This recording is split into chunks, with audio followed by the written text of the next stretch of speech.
Welcome to Philosophy of Value Workshops number 42 of Series 7. The question for today is, how can the significance of feeling and affect be philosophically justified? Reading from one of my works, The Pursuit of Value, Chapter 7, Section 9. To recap, my overall objective is to understand and deal with human existence in terms of consciousness and value. We have recently been discussing various expressions of value like ethics, aesthetics and other people. And I have been advocating a principle of value as an affirmation of value and the will to value. To make way for this idea, I previously argued that the concept and the phenomenon of value has been neglected. Today's discussion is about a similar disparagement in philosophy of affect and feeling. And I have also argued elsewhere that this amounts to a cognitivist and epistemological bias. That is, analytic and mainstream philosophy is largely preoccupied with problems of knowledge. This bias is also expressed in the cognitive, non-cognitive distinction in analytic philosophy that I will discuss shortly. And this bias and these preferences can be found in other schools of thought. For example, in the distinction between analytic and continental philosophy, respectively. Logical positivism also holds that values are senseless because they lack cognitive content. Another split is between Enlightenment rationalism and Romanticism, as well as between New Age thinking and scientific thought. These schools of thought have strong preferences for their favoured forms of explanation, but I'm interested in explaining different phenomena in their appropriate realms. And to do this, I expand the cognitive, non-cognitive distinction into one of cognition, affect, will and value. And I take consciousness itself to be an overall integrative concept. Another qualification that I want to make is about the relations between these different mental states. And analytic philosophy, for example, regards these states as separate and isolated from each other. Simon Blackburn, for example, tells us that self-esteem isn't like a warm bath affecting all other states. And Richard Rorty writes that cognitive and non-cognitive states, I quote, don't seem to have anything in common except our refusal to call them physical. In contrast to these views, I regard these states as being related across a spectrum without distinct boundaries.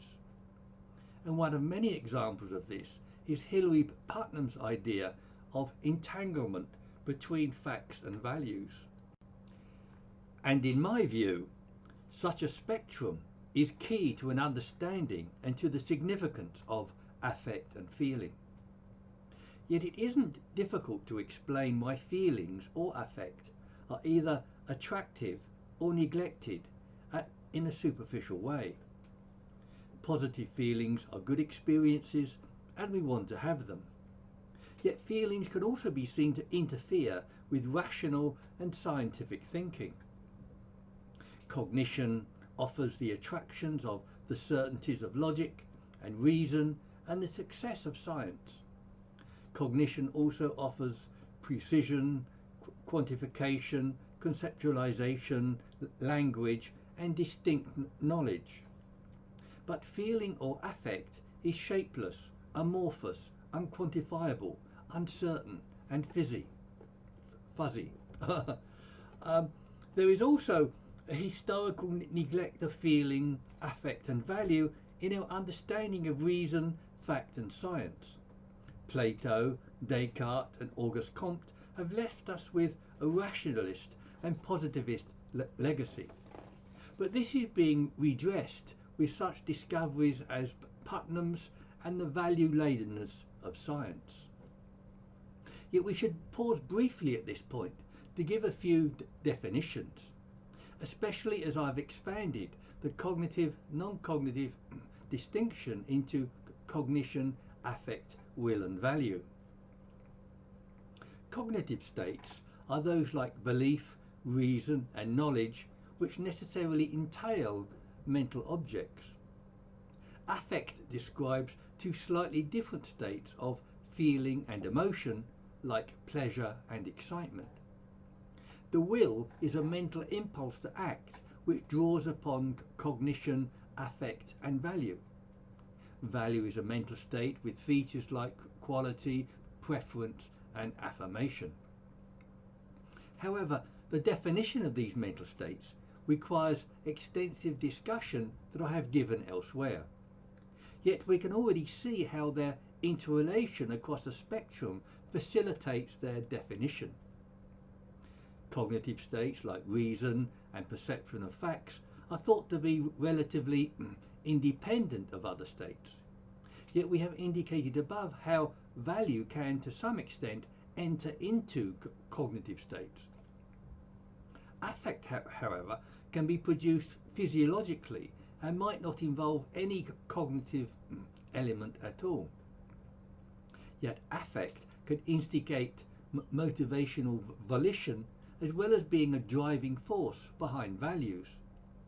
The enactment of volition correspondingly requires with both affect and value involves affect, will and cognition in the apprehension of its object.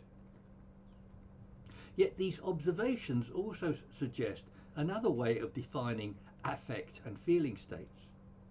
That is, cognitive states are intentional and are constituted by their objects. Value states are volitional and intentional in that they involve objects which they value. Yet affect states can be constituted purely by the experience of that state. This outline might illustrate how cognition, affect, will and value are logically related, yet their graduated relations across a spectrum is better shown structurally. I've given structural accounts previously, but I don't have the space to repeat these here. But the character and significance of affect states can be shown in other ways. One of these ways is in that the cognitive non-cognitive debate, which I think also indicates the neglect of non-cognitive states. This neglect is indicated by being defined negatively, as well as by a need to enumerate them as above. The debate is about cognitive or non-cognitive explanations of activities like morals, motivation and meaning. Cognitivists hold that such are explained in terms of reason and certain conceptions of things. Non-cognitivists explain motivation and morals in terms of affect and feeling. Cognitivists usually argue that non-cognitive explanations are blind and can't guide action. Non-cognitivists hold that cognitive explanations are impotent and can't motivate behavior. The debate can be further explained by reference to Kant and Hume. Kant was a cognitivist, that is, moral values could be established by reason on a conception of things. Hume believed in the priority of feeling over reason, and he famously held that reason is and ought only to be the slave of the passions, unquote. Going further back, Nietzsche criticizes Socrates' perverse equation of reason with virtue. But Kant and other cognitivists hold that a certain conception of things alone is sufficient to motivate action. For example, just seeing someone in need of help will motivate us to help him without any additional impulse. Or just seeing an apple will motivate us to eat it without a feeling of hunger. The significance of affect in explaining motivational action seems to be self-evident, but explanations of aesthetics, ethics, meaning and purpose aren't so clear. For example, aesthetic judgment is often regarded as largely constituted by feeling and sentiment, but John McDowell sees a dependence of aesthetic value on the cognition of external objects. With respect to ethics, Kant identifies reason or cognition as a primary moral feature, but feeling or affect appears to be essential to ethics, if not the primary feature. Consider, for example, the consequences of an ethics without moral sentiment or affect. Choices would be mechanical selections. We would lack reasons to care about anything. Lastly, consider the significance of affect or feeling in explaining the experiences of meaning and purpose. It's difficult to conceive of meaning in the absence of affective experience. Yet for David Wiggins, meaning depends on a conception of things and a future outcome. But I believe that affect and value are not only primary in meaning, but also essential in a theory of meaning. One reason is that any comprehensive theory of meaning is required to handle the problem of death, and death negates any conception of the future and calls for an experience in the present. This is because affect states and values can only exist in the present.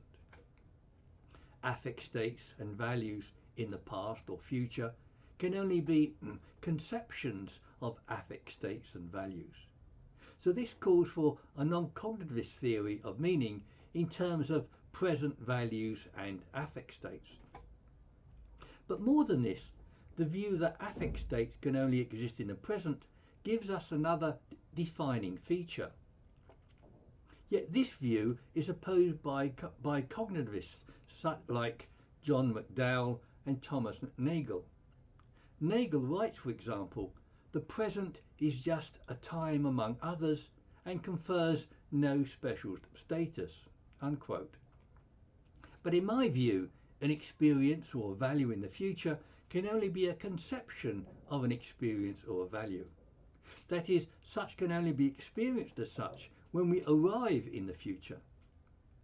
I will shortly describe affect in other ways, such as a symptom, an endorsement, and as a sufficiency. This is in addition to describing affect as an aspect of morals, meaning, and even knowledge, as above.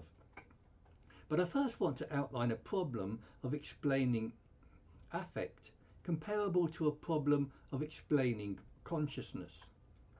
That is, David Chalmers poses what he calls the hard problem of consciousness that he describes as why all this neurological processing accompanied by an experienced inner life. My own answer to this question is that, as widely accepted, consciousness is consciousness of something, and that consciousness can thereby be explained in part with a cognitive apprehension of its objects. And self-consciousness can be further explained in a cognitive apprehension of that apprehension. I give a much more detailed account of this view in my writings. But the problem is that this is an account of consciousness as cognition, which does not explain affect or feeling. This leads me to describe the problem of explaining affect as the very hard problem of consciousness. To resolve this problem, we might draw on nascent levels of affect within cognition, and this might be expanded with the help of notions of value-ladenness and mental graduation. But against this explanation, affect can be produced physiologically without access to cognition. I don't pretend to resolve this problem here, but I can use it here as a further significant distinguishing feature of affect. Yet we not only want to understand what affect is, but we also want to understand its significance. I initially noted the everyday significance of affect is wanting good feelings and not wanting bad feelings. But we are looking for a different kind of significance found in understanding, meaning and purpose. One of these can be described as a pragmatic kind of significance, as in the usefulness of affect. 1. As above, affect plays an essential part in human experience, ethics, meaning and purpose. 2. Affect is also an aspect of intuition, enhancing our understanding of things. And 3. The pursuit of pleasure and the avoidance of pain has evolutionary benefits of survival. Yet I also want to make a distinction between the psychological and the philosophical significance of affect. Affect is a great psychological asset in guiding our own personal development. We can feel our way through thoughts and behaviours to discover better ways of life. And as noted above, feelings in intuition can also guide philosophical thinking. But the philosophical significance of affect is looking for more than immediate satisfactions. It's looking for something that might be described as objective, universal, or having meaning or purpose. A major problem of the psychological significance of affect is that it has no meaning beyond its own experience. That is, happiness and pleasure are enjoyable, but they don't seem to signify or add up to anything. Yet value states like love might also be thought to be objectively meaningless. But value states have resources of sufficiency in having meaning and moral justification. I want to get back to this idea of sufficiency later. Yet we can also note here that significance of affect or feeling can be found in it being a symptom of something. That is, on basic psychological suppositions, division and fragmentation produce bad feelings, and unity and integration produce good feelings. Examples of division producing bad feelings are cognitive dissonance, alienation, and anxiety. Examples of unity producing good feelings are found in achievement and satisfaction. Yet a broader significance of affect can be found not only in its pragmatic functions, such as in intuition, but it can also be found in its endorsement or justification of knowledge, action, and moral judgments. For example, in various ways, knowledge draws upon a large degree of affect and feeling. For example, intuition can be thought of as a way of handling ideas that are too complex to be grasped conceptually.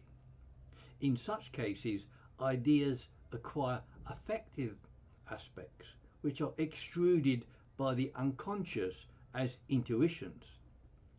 In this respect, we could quote Blaise Pascal's Le cœur a ses raisons que la raison ne connaît point, that I translate as the heart has its reasons that reason does not know. And taking this thinking further, in some cases, feeling can endorse ideas or beliefs. A similar effect can be found in the endorsement of ideas or beliefs by action which expresses them. That is, feelings or action can give the impression that ideas or beliefs are correct. This is an asset for human doubt, which needs to find the courage to believe or act. But problems arise when feelings are taken as giving a complete validation of ideas or beliefs. One of the problems is that such judgments ignore conceptual aspects of validation. Another problem is not understanding the cognitivist argument that feeling is blind. And there is also a tendency to claim certainty where only probability is warranted. Yet we can return to ethics to find another application of feeling as a means of justification. And we should note that morals requires affect in order to differentiate it from mere factual judgments. That is, without affect, moral values, moral choices would be automatic factual selections of right action. In this case, affect or feeling can be construed as an enigmatic form of reason, as a reason to believe something. A comparison can be made here to a value-based theory of reasons endorsed by Barry Maguire and Derek Parfit. On a value theory of action, actions are performed to bring about some valuable state of affairs. Yet on cognitivist theory, reasons for actions are typically construed as facts. On a non-cognitivist theory, reasons for actions are typically construed as feelings. But non-cognitivism must contend with the fact that feelings are blind. But a value theory of action offers another way of looking at affect as a reason for action. In an example that Maguire gives, the value of saving a life would be weighed against certain disvalues. Similarly, an affect theory of action could count affect as part of the reason to believe or to act. But qualifying how affect could count in this way hasn't adequately been done here. Yet we have expanded our understanding of affect and its possible role in motivating action. But this hasn't resolved the problem of distinguishing legitimate endorsement from illegitimate endorsement. Illegitimate endorsement is just doing what we feel like, rather than using affect as a qualification. Yet Nietzsche offers another way of legitimizing affect as a theory of action in his notion of aesthetic justification. Nietzsche rejected religious, moral and rationalist forms of justification and sought aesthetic justification. He wrote, "The existence of the world is justified only as an aesthetic phenomenon." And to emphasize the point, he restates it a number of times in such forms as, "It is only as an aesthetic phenomenon that the existence and the world are eternally justified." But Nietzsche's concept of aesthetics was different to Kant's, that included the categories of space and time. For Nietzsche, aesthetics is about visceral experience, including sensual and sexual experience. But scholars have wondered how aesthetic experience can render eternal justification. An explanation isn't immediately apparent. In my view, the significance of the affective aspect of Nietzsche's aesthetic is in its simulation of the satisfaction of sufficiency. I previously argued that sufficiency is a characteristic of affect states like happiness and pleasure. Yet sufficiency is also a characteristic of my principle of a sufficiency of value. My point then is that aesthetic experience is a simulation of the deeper principle of a sufficiency of value, and that the simulation of a state itself provides a satisfaction comparable to the simulated state. My paradigm example of such a simulation of this is again Christianity. That is, Christianity simulates mankind's reverence of himself in the incarnation. Yet both Christianity and Nietzsche's aesthetic offer tangible value experiences. I also want to outline some accounts of how affect relates to cognition in a broader sense. That is, the significance of affect even in theories of truth and knowledge.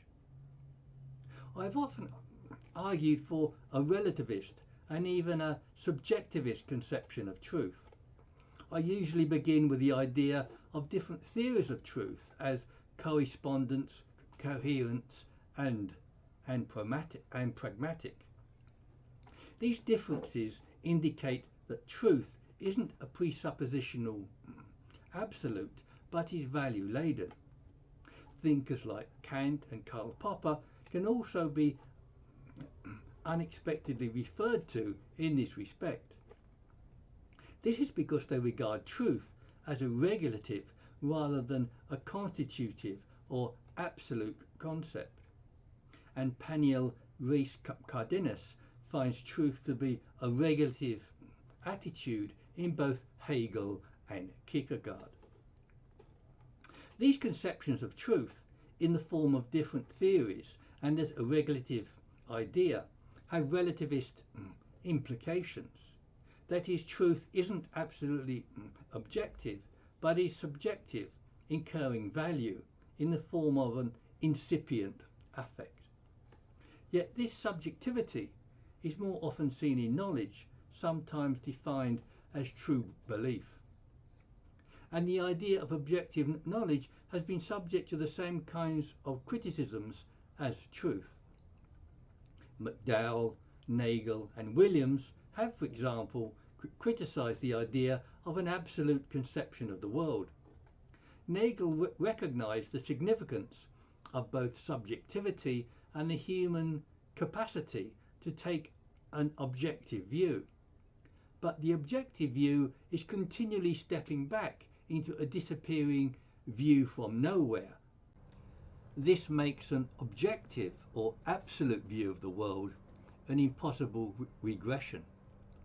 More relevantly here, Frank Jackson's story of Mary shows how aesthetic experience is relevant to knowledge.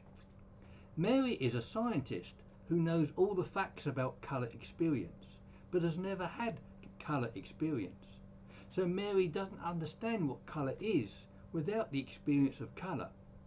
Jackson uses this argument against materialism, but another conclusion is that aesthetic experiences are essential to at least some kinds of knowledge.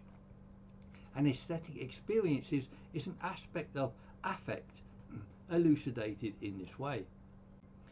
Yet I want to look at another way of considering the significance of affect by looking at its origins. But as explained, there is a greater difficulty in explaining the origins and character of affect than cognition. Cognition as an aspect of consciousness is explicable in complex interactions and relations with the world. But affect doesn't have this kind of relation with objects and poses problems of explanation.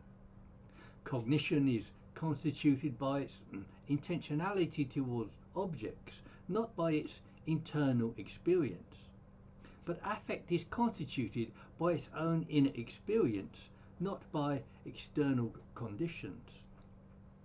To consider the significance of affect, we can compare and contrast three affect states of pleasure, happiness and joy. Pleasure typically has physiological origins and is less influenced by cognitive factors. Happiness is more subject to circumstances and cognitive considerations. And joy is often thought to be not only of greater value, but have a greater value content. Yet these three affect states are constituted by their own experience, which in my view can be described as sufficiency. That is, all three states have sufficiency in not needing external or social endorsement. Yet this sufficiency is different in these cases, which also implies a priority among these states. I propose that this characteristic of sufficiency is another defining feature and reason for the significance of affect. And in my theory of value, sufficiency of value is a key principle of life and consciousness. But this isn't the sufficiency in the principle of sufficient reason. neither is it the sufficiency of necessary and sufficient conditions, nor is it the sufficiency of immutable physicality in Sartre's being in itself.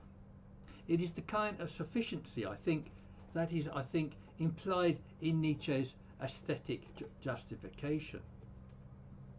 In conclusion, we can note that we first discussed how and why affect has been neglected. We considered the significance of affect in the context of truth, knowledge, aesthetics, ethics and meaning. Yet in considering the origins and character of affect, significance was also found in its sufficiency. A fundamental way of defining affect was that its very experience constituted its existence, whereas the existence of cognitive states is constituted by its intentional objects. And these characteristics contributed to the idea of sufficiency in both affect and value states. Yet affect was also noted to have significance in justifying and endorsing certain conclusions, and that this function of affect added to its significance in various theoretical explanations. So we have two ways of finding significance in affect: by endorsement and insufficiency. And are these two kinds of significance contradictory or complementary? I don't know. So let me have your comments or criticisms at the workshop or on websites like Zoom or meetup.com.